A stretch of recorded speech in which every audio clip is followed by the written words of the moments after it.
Hi guys, welcome back to another video on my channel, Ben Lester Photography. Now I want to talk to you guys about a trip that I took to Mam Tor.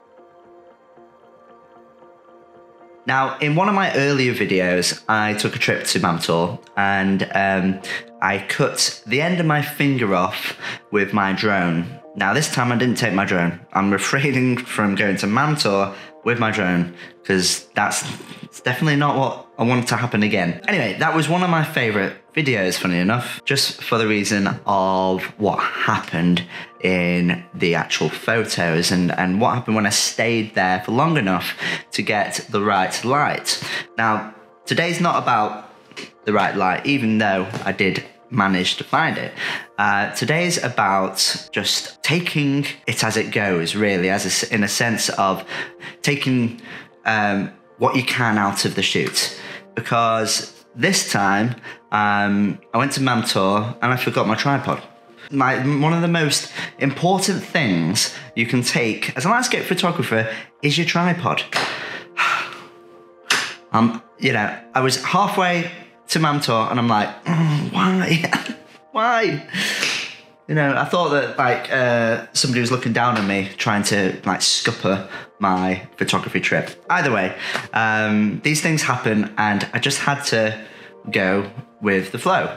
And this time I've got my new Canon R and I've been experimenting with a little bit of video. Now I'm shooting 4K now.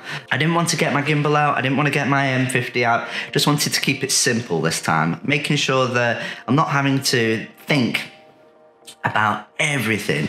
Because when you have all this gear, it's so hard to actually find compositions in that 1 hour slot of the golden hour.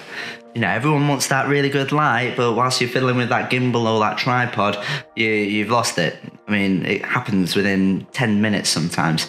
And not having my tripod was the best thing ever because I managed to get some cracking shots.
Now, I'm blowing my own trumpet here, but that trip to Mam Tor was my most loved trip to Mam Tor.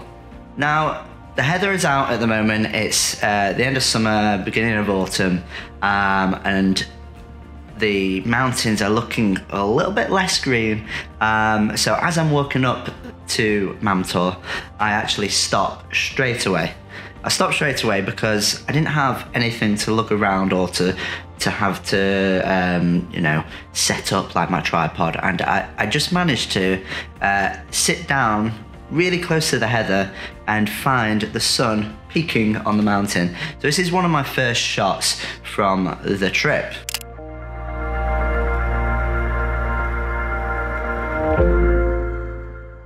Now this was done at an f-stop, which was probably an odd number f-stop so I could get that star shape on the sun. But I was also very close to the heather, so it's got quite a lot of depth to the photo. So it had a nice pin sharpness to this heather, and the background was blurred with the sun in the back. I'll put all the details up with the photo now. Now, I hope you enjoyed that photo because there's more to come. As I'm going up the path, this little cobble path, which is probably the most historical path in the Peak District, because quite a lot of people in history would have gone over that ridge over Mam Tor and then cobblestones are probably the exact same cobblestones. So I thought that when I got up to the trig point, I looked back and I saw the absolutely glorious sunset all of a sudden setting behind me, and I managed to grab this little quick snippet of a shot, which has turned out to be one of my most favourite shots on Instagram.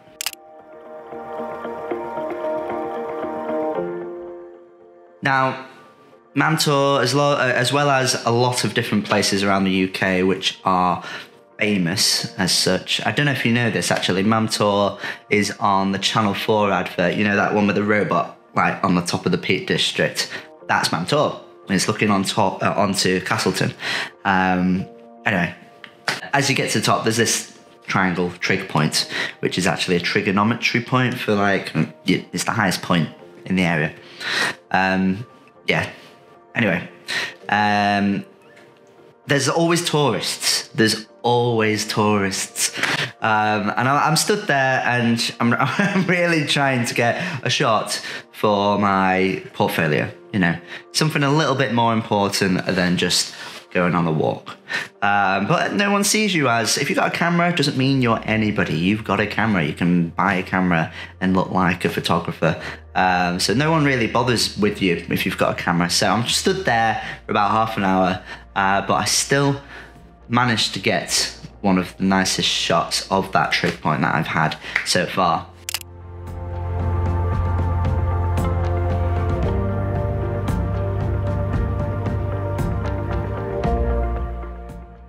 Now, the one thing to look at when you're composing your shots, now this is what I was doing completely all the time when I was walking around without my tripod, is to look at the sky. Now, it's a funny thing to say, you know, look at the sky when you're actually trying to find something probably more in the foreground. But I find the sky, recently I've been finding that the sky is your best source of leading lines. If you've got a sky, which I do quite a lot still, which has like kind of like horizontal lines on your photo, it doesn't really kind of give an epicness to the photo, especially if you're shooting wide, because when you're shooting wide, everything distorts and then straight lines become not so straight. You really want your clouds to be leading you into the subject. Now, I've got this photo here, and actually, funny enough, was looking straight at the clouds behind me because the lines lead you in to looking right into the middle. And this is one of my, you know, favourite shots on Instagram yet again. Now, this was a very short trip. I don't really do huge walks when I go and do photography because I'm wanting to kind of settle down, put my filters in my camera and all that. And I do use filters, even though I was running and gunning. I use these case filters, which are absolutely phenomenal. If you've ever used filters, you'll probably use the circular filters, and probably a Tiffin or a Haya, whatever. There's loads of filters. And these circular ones are good, but these case ones I've got are basically square filters with a filter system. And I've been using them for absolutely everything recently, and my photos have improved massively. So I'd suggest, if you actually have enough money, about 300 odd quid, to get a starter kit, because they are a good investment, as well as a tripod. But what I'm proving today, all these photos were taken without a tripod, and they are probably my top photos so far. But yeah, I'm using these filters, and I'm running a gun still, so it's actually fine to not use a tripod with them, unless you're doing longer exposure. But this trip, I only did kind of like up to the trig point and then back down and then round. But I managed to find tons of compositions in that short trip. And it proves that you don't need to have everything with you. You know, if you are thinking, oh, I need to take my tripod, I need to take my gimbal, I need to take my all of my filters, I need to take all my lenses. Just don't. Just simplify it. There's no need to take everything. It's just going to take time and confuse you. And I'm a big culprit of that. I'm trying to preach something that I do myself. But seriously, take it from me.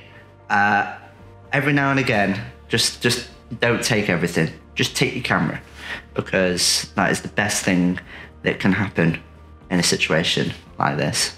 Anyway, I hope you enjoyed that video. I've got a lot more, you know, energy to do more videos and lots of ideas. So if you enjoyed it, please like, and if you didn't enjoy it, dislike. Leave a comment below, subscribe please, and I will see you next time.